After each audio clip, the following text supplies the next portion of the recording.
Sarah Martinez adjusted her worn camouflage jacket as she walked across the university quad, ignoring the snickers and whispered comments that followed her everywhere. At 19, she stood barely 5 feet 2 inches tall, with calloused hands and a quiet determination that most people mistook for weakness. Her classmates at the prestigious Riverside University saw only what they wanted to see: a scholarship kid from the wrong side of town who dressed like she was heading to boot camp instead of biology class. "Look, it's G.I. Jane again," Marcus Wellington called out from his spot on the steps of the student center, surrounded by his usual crowd of admirers. The son of a prominent tech mogul, Marcus had never known struggle, never understood what it meant to earn something through blood, sweat, and sacrifice.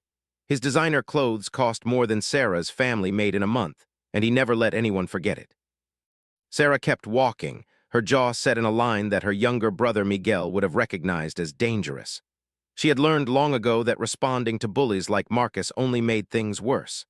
But inside, something burned. Not anger at the mockery, but frustration that people couldn't see past their own prejudices to recognize who she really was. The truth was that Sarah's camouflage jacket wasn't a fashion statement or an attempt to look tough. It was a reminder of where she came from and where she was going. Her father, Sergeant First Class Roberto Martinez, had worn the same pattern during his 3 deployments to Afghanistan before an IED explosion ended his military career and left him dependent on a wheelchair and disability benefits. That jacket had been his, passed down to Sarah when she turned 18 with a quiet ceremony in their small apartment's living room. "Mija," he had said in his gravelly voice, damaged by smoke and sand, "this represents more than just cloth and thread. It represents service, sacrifice, and the strength to keep going when everyone else gives up. You wear this with pride." And Sarah did wear it with pride, even when professors looked at her with suspicion during discussions about military intervention, even when other students assumed she was some kind of wannabe soldier playing dress-up. They didn't know that she had been accepted into the Army's Reserve Officer Training Corps program, or that she maintained a 3.9 GPA while working 2 part-time jobs to help support her family. They didn't know that she had been shooting competitively since she was 12, or that she could field strip and reassemble an M16 rifle blindfolded in under 2 minutes. What they really didn't know was that Sarah had been quietly recruited by a military liaison officer who had been watching her academic performance and leadership potential. Captain Lisa Chen from the Army's Special Operations Command had visited the campus 3 times in the past month, each time spending an hour in private conversation with Sarah about opportunities that most people could only dream of.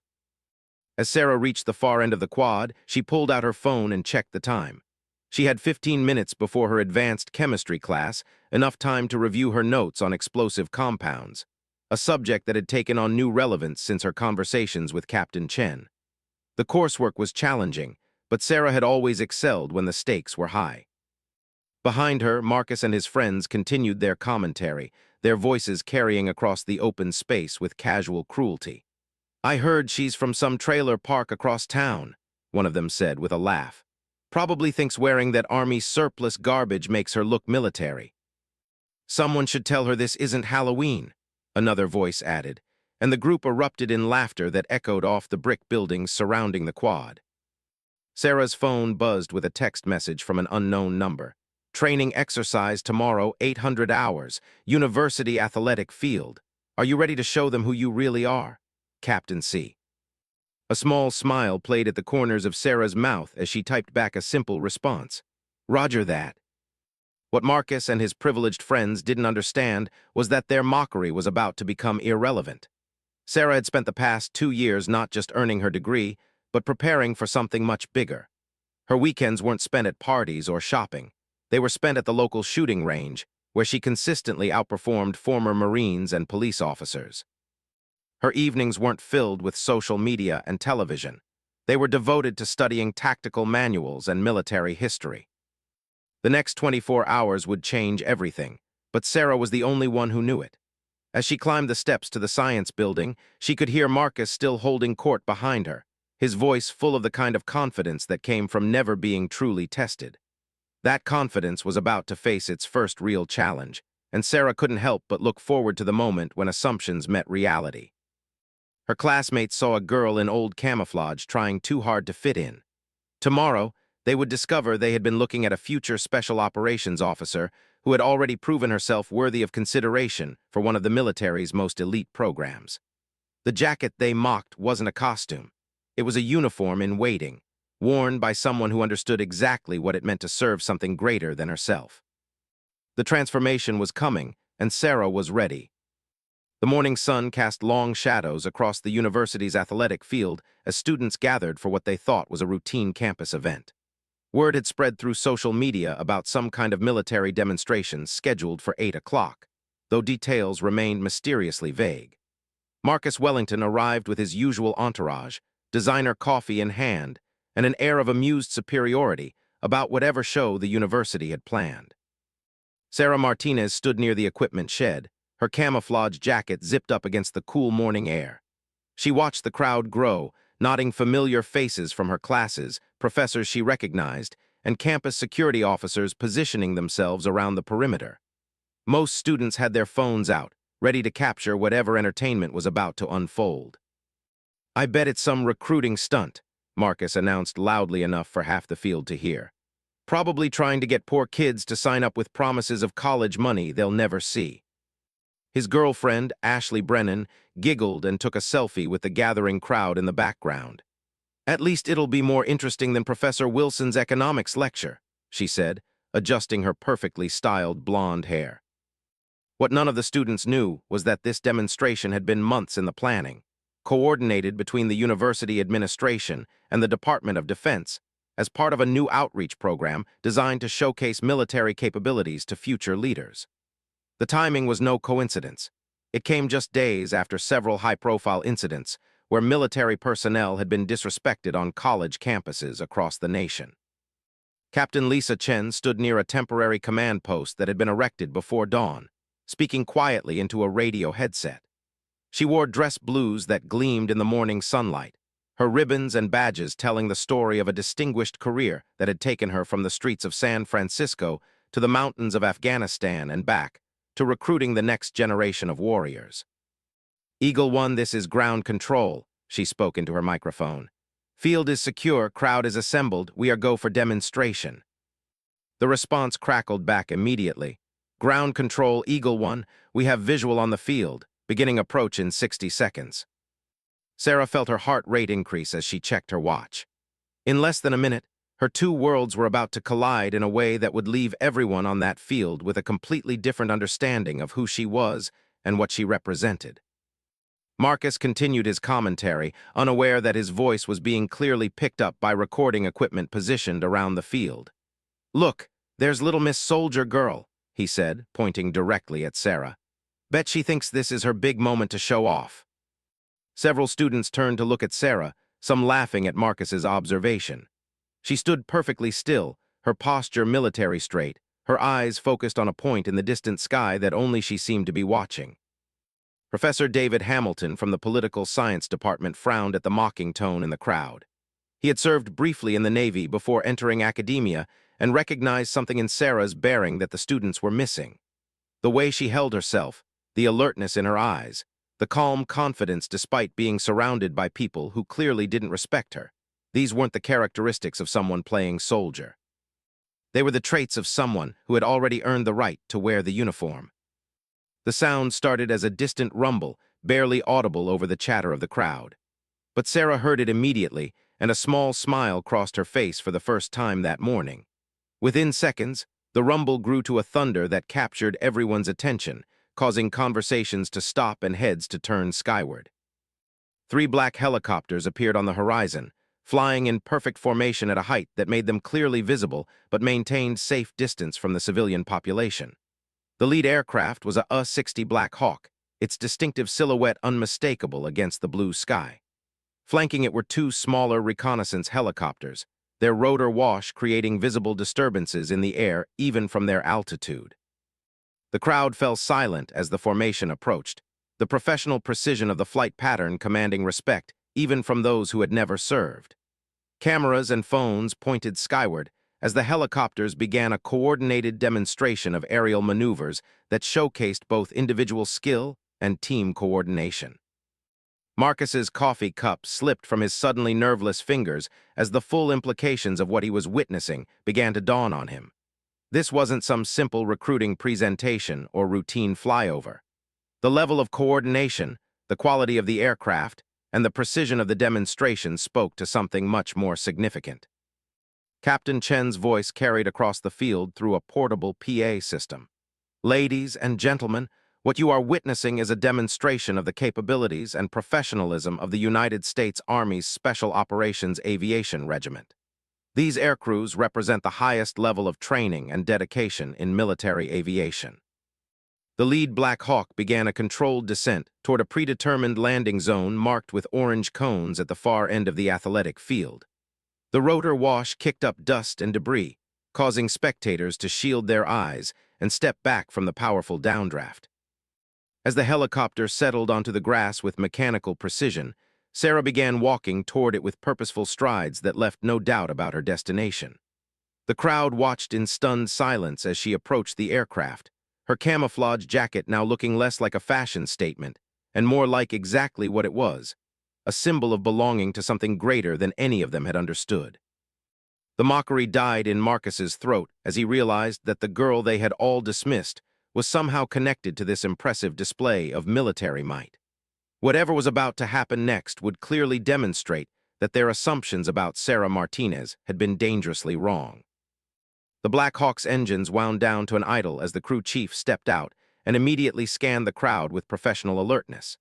His uniform was immaculate, his bearing spoke of years of service in hostile environments, and the patch on his sleeve identified him as belonging to the 160th Special Operations Aviation Regiment, the legendary Night Stalkers, who flew the most dangerous missions in the darkest corners of the world. Sarah approached the aircraft with the confident stride of someone who belonged there, while behind her, the crowd of students stood frozen in disbelief. Marcus Wellington's usual smirk had completely disappeared, replaced by a look of growing confusion and concern as he watched the girl he had been mocking walk directly toward a military helicopter as if she owned it. "Cadet Martinez," the crew chief called out, his voice carrying clearly across the field despite the noise from the rotors. "Colonel Patterson sends his compliments and requests your presence for the demonstration." The words hit the assembled students like a physical blow. Cadet Martinez, not Little Miss Soldier Girl or wannabe military. Cadet Martinez, a title that indicated official status, training, and recognition by the United States Army. The implications rippled through the crowd as people began to understand that their assumptions about Sarah had been catastrophically wrong. Professor Hamilton found himself nodding with newfound respect. He had suspected there was more to Sarah than met the eye, but even he hadn't anticipated this level of military connection. The Night Stalkers didn't visit college campuses for routine recruiting drives. Their presence indicated something much more significant was happening. As Sarah approached the helicopter, she executed a perfect military salute to the crew chief, who returned it with equal precision. The exchange was brief, but spoke volumes to anyone who understood military protocol. This wasn't a show for Sarah's benefit. She was clearly part of whatever was about to unfold. "Ma'am," the crew chief continued, his voice now audible to the entire crowd through the field's PA system that had somehow connected to his radio frequency. "The colonel wanted me to remind you that today is about demonstrating excellence under pressure. Are you ready to show these civilians what real leadership looks like?" Sarah's response was crisp and professional. "Roger that, Sergeant. I'm ready to execute." The crowd murmured in amazement as they witnessed this exchange. Ashley Brennan grabbed Marcus's arm, her perfectly manicured nails digging into his expensive jacket. "Marcus, what's happening? Who is she really?" But Marcus couldn't answer because he was beginning to understand that he had made a terrible mistake. The girl they had all dismissed as a wannabe was clearly connected to one of the most elite units in the American military. The implications for his future, his reputation, and his carefully constructed social hierarchy were becoming frighteningly clear. Captain Chen approached the group of students, her dress uniform commanding immediate attention and respect. "Ladies and gentlemen," she announced, "what you are about to witness is a demonstration of the leadership potential that the United States Army looks for in its future officers. Cadet Martinez has been selected for advanced training based on her exceptional performance in academics, physical fitness, and leadership evaluation." The words landed like bombs in the crowd. Cadet Martinez wasn't just playing soldier. She was being recruited for advanced military leadership training by people who clearly knew what they were looking for. Every snide comment, every mocking laugh, every dismissive gesture suddenly looked petty and ignorant in the face of this revelation. From the Black Hawk, a figure emerged who commanded immediate attention. Lieutenant Colonel James Patterson was a man whose presence dominated any space he entered.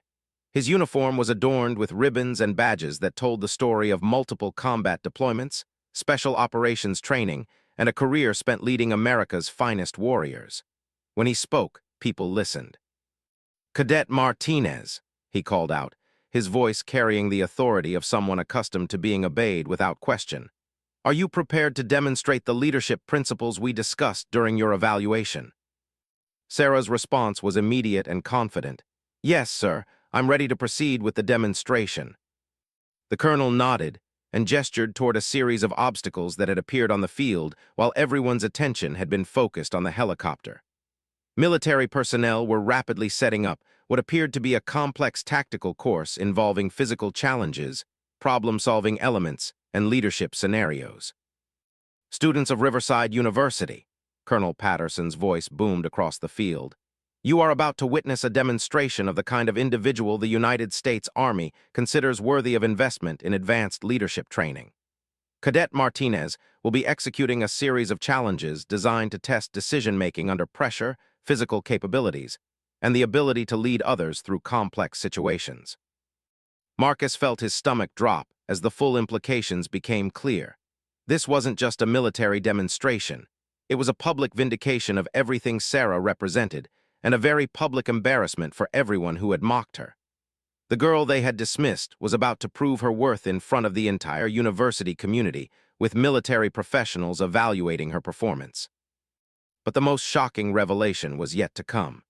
As Sarah began removing her camouflage jacket, she revealed a military T-shirt underneath that bore the insignia of the Army Rangers, one of the most elite infantry units in the world. The implications were staggering. This wasn't just about future potential. This was about current achievement at the highest levels of military excellence. The demonstration was about to begin, and everyone present was about to learn exactly who Sarah Martinez really was. The tactical course that had materialized on the athletic field was unlike anything the university students had ever seen. Military personnel had efficiently constructed a series of obstacles that combined physical challenges with problem-solving elements, creating a comprehensive test that would evaluate multiple aspects of leadership and capability simultaneously. Sarah stood at the starting line, no longer the quiet girl in camouflage who had endured months of mockery. Her posture was that of a trained soldier, her eyes focused and alert as she surveyed the challenges ahead. The transformation was so complete that several students who had known her for 2 years barely recognized her. Colonel Patterson's voice carried across the field with unmistakable authority. "The scenario is as follows. Cadet Martinez is leading a rescue mission in hostile territory. She must navigate through enemy positions, solve tactical problems under time pressure, and make leadership decisions that will affect the lives of her team members. The clock starts now." What happened next left the crowd speechless. Sarah exploded into motion with a speed and precision that spoke of countless hours of professional training. The first obstacle was a rope climb that would have challenged most college athletes, but she scaled it with the fluid efficiency of someone who had done it hundreds of times before. Her technique was flawless, her strength undeniable, and her speed impressive even by military standards. Marcus Wellington watched in stunned silence as the girl he had mocked for months demonstrated capabilities that most people could only imagine. The easy confidence he had built his reputation on crumbled as he realized he had been making fun of someone who could probably outperform him in every meaningful measure of competence and character. The second challenge involved tactical decision-making under pressure. Sarah was presented with a scenario involving simulated wounded personnel and limited resources. She had 30 seconds to assess the situation and make decisions about priorities, resource allocation, and risk management. Her responses were immediate, decisive, and demonstrated a level of tactical thinking that impressed even the military professionals observing her performance. "Prioritize the casualty with the sucking chest wound," she called out without hesitation. "Establish a defensive perimeter using available cover, and request immediate medical evacuation. Secondary priorities are ammunition resupply and communication with command. Her voice carried the confidence of someone who had studied these scenarios extensively and understood the life-or-death implications of every decision. Captain Chen made notes on a tablet as she observed Sarah's performance, occasionally nodding in approval at particularly impressive demonstrations of skill or judgment. This wasn't just a show for the university. It was a legitimate evaluation of Sarah's readiness for advanced military training, conducted by officers whose recommendations could change the trajectory of her entire career.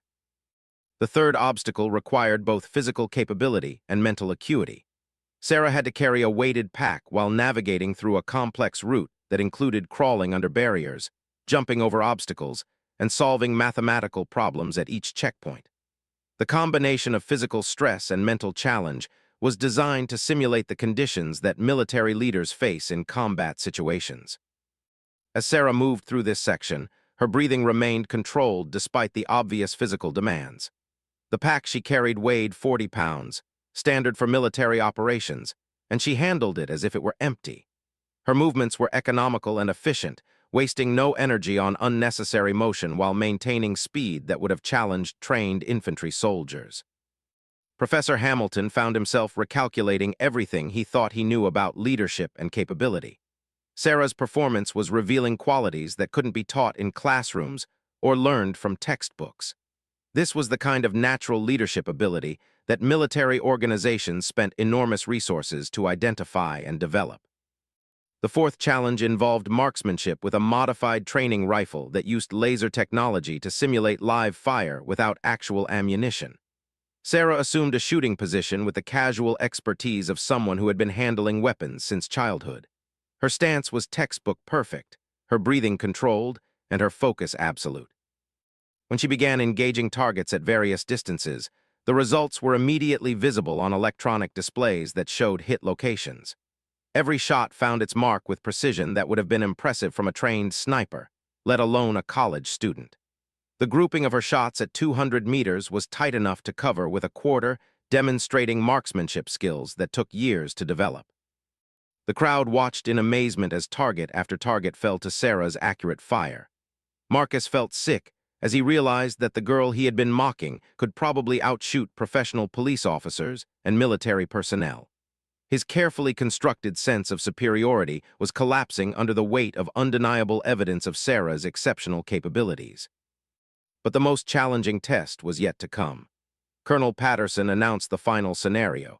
Cadet Martinez must now demonstrate leadership under extreme pressure by directing a simulated team through a complex mission while under time constraints and with incomplete information. 3 military personnel in civilian clothes approached Sarah, identifying themselves as her team for the exercise. These weren't actors or volunteers. They were active-duty soldiers who would be following her orders and evaluating her leadership style under the most demanding conditions the Army could simulate in a public setting. Sarah took one look at her assigned team, assessed their capabilities based on brief introductions, and began issuing orders with the calm authority of someone born to lead. Her commands were clear, decisive, and took into account both the strengths and limitations of her personnel. She delegated responsibilities based on expertise, maintained situational awareness of the overall mission, and adapted her plan as new challenges emerged. The transformation was complete. The girl in camouflage who had endured months of mockery was revealed to be exactly what she had always been, a natural leader with exceptional capabilities who had earned the respect and attention of America's elite military professionals. The demonstration was nearing its climax, and everyone present was about to witness the final vindication of Sarah Martinez. The final leadership exercise unfolded with the intensity of a real military operation. Sarah's assigned team consisted of 3 active-duty soldiers who had volunteered to participate in what they initially thought would be a simple demonstration. As the scenario progressed, however, it became clear that they were witnessing something extraordinary. "Alpha Team, establish overwatch position on the North Ridge," Sarah commanded, her voice carrying the natural authority that distinguished true leaders from those who merely held rank. "Bravo Team, advance through the ravine and establish communication relay point. I'll take point and coordinate movement through the objective area." The soldiers responded to her orders with the immediate compliance they would have shown to any experienced officer. There was no hesitation, no questioning of her authority, and no indication that they saw her as anything other than a competent leader whose orders were worth following. Their behavior spoke volumes about Sarah's demonstrated capabilities. Colonel Patterson observed the exercise with the trained eye of someone who had spent decades evaluating military personnel. What he saw confirmed every assessment that had led to Sarah's selection for advanced training. Her tactical thinking was sound, her leadership style was confident without being arrogant, and her ability to adapt to changing circumstances demonstrated the kind of mental flexibility that distinguished exceptional officers from merely adequate ones. Marcus Wellington stood frozen in place as he watched the girl he had dismissed command the respect and obedience of professional soldiers. The casual cruelty he had shown toward Sarah now seemed not just petty, but dangerously foolish. He was beginning to understand that he had been making fun of someone whose capabilities far exceeded his own in every meaningful category. As the exercise continued, Sarah encountered the kind of unexpected challenges that separated natural leaders from those who merely followed predetermined scripts. One of her team members simulated a communications failure. Another developed a simulated injury, and the tactical situation evolved in ways that required immediate adaptation of her original plan. Without missing a beat, Sarah adjusted her strategy to account for the new challenges. Bravo team, switch to hand signals for communication. Charlie team, assume casualty evacuation responsibilities and establish medical treatment area. I'm adjusting our timeline to account for these developments. Her response demonstrated the kind of flexible thinking that military professionals spent years trying to develop in their officers. The crowd watched in complete silence as the exercise reached its climax. Sarah had to coordinate her team through a complex scenario that involved multiple moving parts, time pressure, and the kind of split-second decision-making that could mean the difference between mission success and catastrophic failure in real-world situations. Professor Hamilton found himself thinking about the implications of what he was witnessing. The university's academic environment encouraged intellectual development and critical thinking, but it rarely provided opportunities for students to demonstrate the kind of practical leadership capabilities that Sarah was displaying. Her performance raised questions about how many other exceptional individuals might be walking among them, unrecognized and underappreciated. Captain Chen spoke quietly into her radio, providing real-time assessment of Sarah's performance to evaluators who were monitoring the exercise from multiple positions around the field. Leadership style is decisive but flexible, she reported. Tactical thinking is sound, communication is clear and effective, and team response indicates strong command presence. Recommend advancement to next phase of evaluation. As the exercise neared its conclusion, Sarah faced the ultimate test of leadership, a scenario that required her to choose between mission accomplishment and the safety of her team. The simulated situation involved time-critical objectives that could only be achieved by accepting increased risk to personnel, forcing her to weigh competing priorities under extreme pressure. Her decision came without hesitation. Mission priorities are secondary to personnel safety. We adjust our approach to minimize risk while still accomplishing the objective. No mission is worth unnecessary casualties when alternative approaches are available.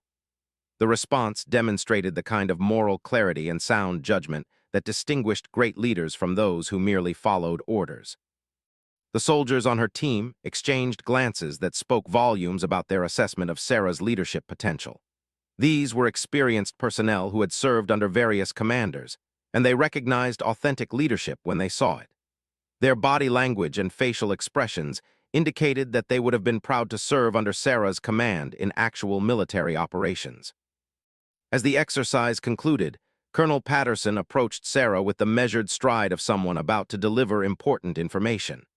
The crowd watched in anticipation as he prepared to provide his assessment of her performance, knowing that his evaluation would carry significant weight in determining her future opportunities. "Cadet Martinez," he announced, his voice carrying across the field with unmistakable approval, "your performance today has exceeded our already high expectations.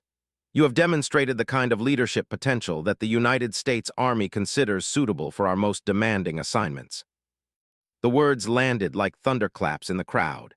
Not only had Sarah proven herself worthy of military service, she had been evaluated as suitable for the most challenging assignments the Army could offer. The implications were staggering for everyone who had underestimated her capabilities. But Colonel Patterson wasn't finished. As he prepared to deliver his final assessment, it became clear that the most significant revelations were yet to come.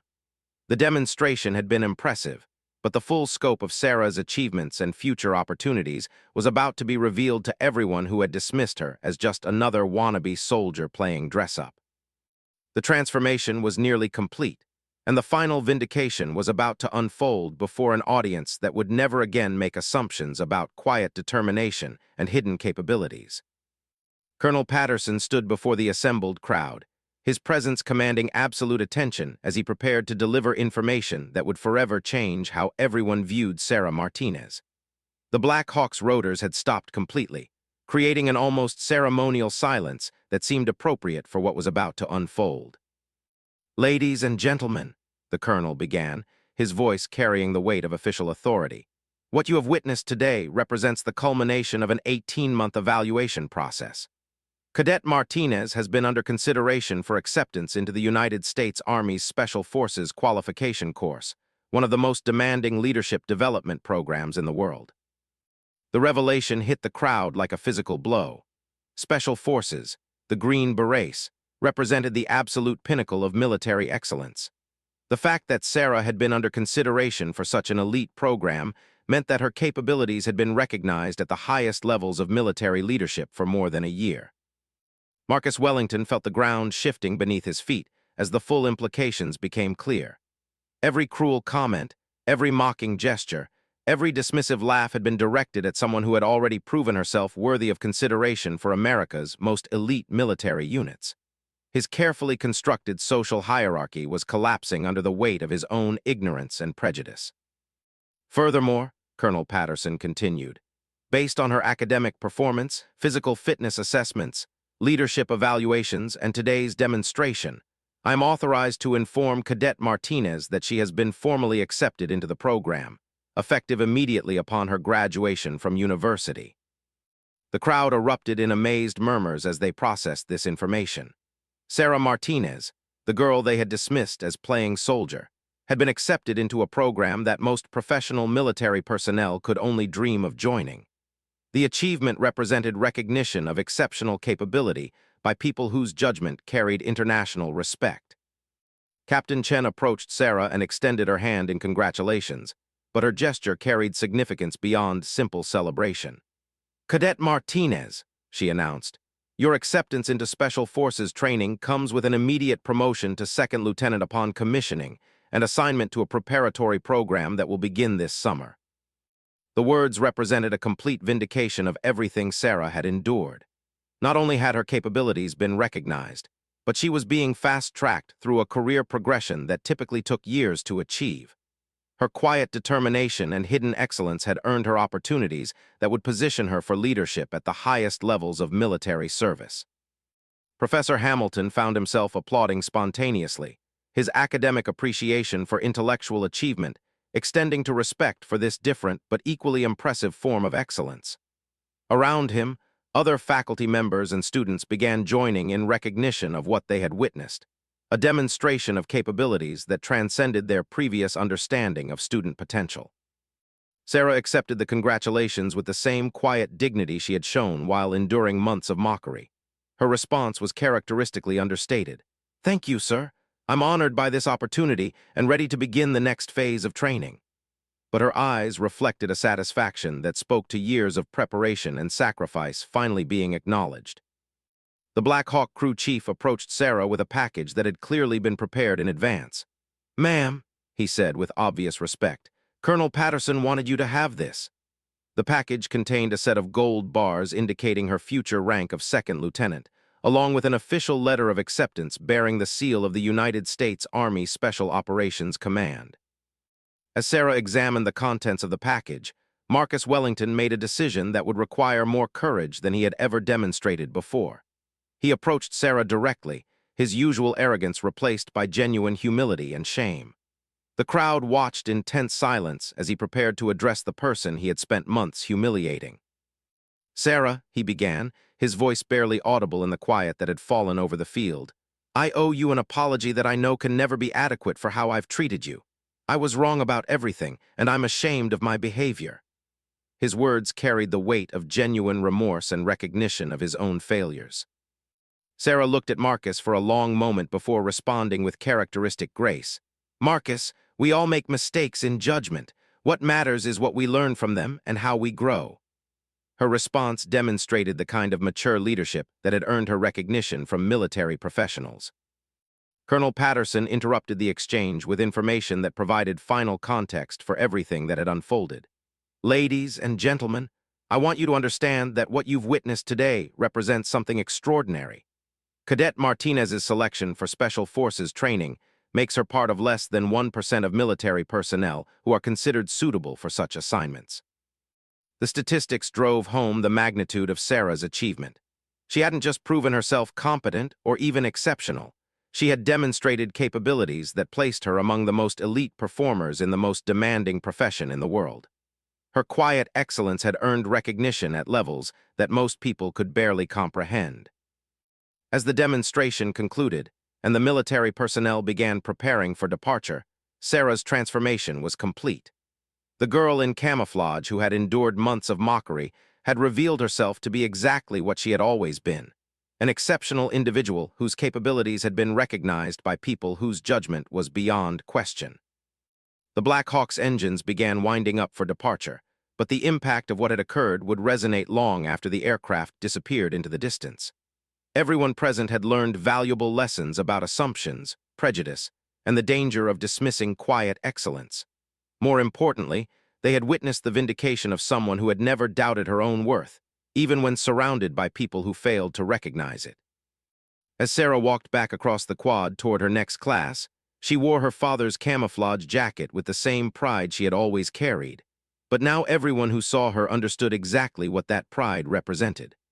The mockery was over, replaced by respect that had been earned through demonstrated excellence and would never again be questioned. The girl in camo had proven that true strength doesn't need to announce itself. It simply waits for the right moment to reveal what was always there.